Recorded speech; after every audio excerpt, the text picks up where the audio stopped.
Hi guys, स्वागत आहे तुमचं दीक्षाच रेसिपीजमध्ये.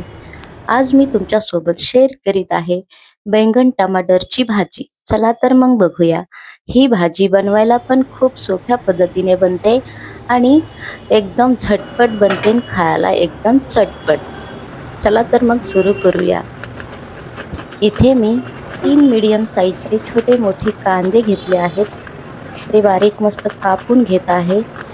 3 टमाटर घेतले आहेत. मीडियम साईजचे टमाटर पण घेतले आहेत. तर आपण तिकडे कांदा 2 चमचे तेल घातलं, कांदा तळायला टाकला आणि तोपर्यंत टमाटर कापून घेते. तर तिकडं आपला कांदा पण भाजतोय आणि इकडे टमाटर पण कापणं होते. तर तुम्ही बघू शकता कांद्याचा मस्त कलर चेंज होईपर्यंत त्याला भाजू दिलं. मग टमाटर घातलं, मीठ घातलं, हळद घातली, मिरची पावडर घातलं, धनिया पावडर आणि हे शेंगदाण्याचं कूट घातलं. तर हे आपल्याला घालून थोडं 5 मिनिटाकरता मस्त कमी आचेवर झाकून ठेवायचं आहे. कारण की ते टमाट्यावर आपण मीठ घातल्याने तर टमाटे शिजून निघतात. तोपर्यंत आपली कोथिंबीर झाली कापणं, ही कोथिंबीर टाकून द्यायची. कोथिंबीर कसं या टमाट्याबरोबरच टाकायची कारण की तिचा रस त्याच्यात उतरला पाहिजे. तर हे पण आपण 5 मिनिटाकरता झाकून ठेवूया. तोपर्यंत बैंगन कापून घेऊया. तर तिकडं आपलं टमाटर मस्त शिजतंय 5 मिनिटात. कमी आचेवर ठेवायचं एकदम आणि त्याला उघडून नाही पाहायचं. आणि हो, बैंगन कापताना ध्यान ठेवा की वर किडकं खूपच निघालेत बैंगन, कारण की वरून तर चांगलं दिसतंय, मस्त दिसतंय आणि आतमध्ये किडके राहतात. तर ध्यान धरून कापा.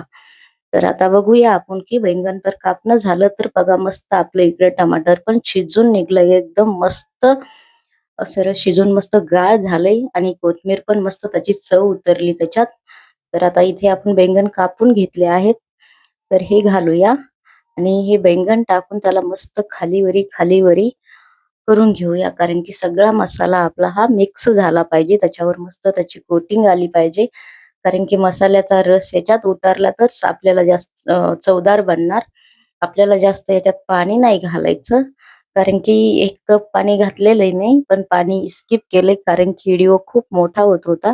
त्यामुळं मी पाणी घातलेलं नाही दाखवलं, पण 1 कप पाणी मी याच्यामध्ये घातलं आहे. तर आपल्याला पाणी घालून परत 5 मिनिटाकरता झाकून ठेवायचंय.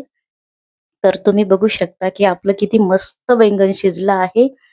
अ, तर हे जसं दिसायले तसं चवीला पण खूप चांगलं झालं आहे.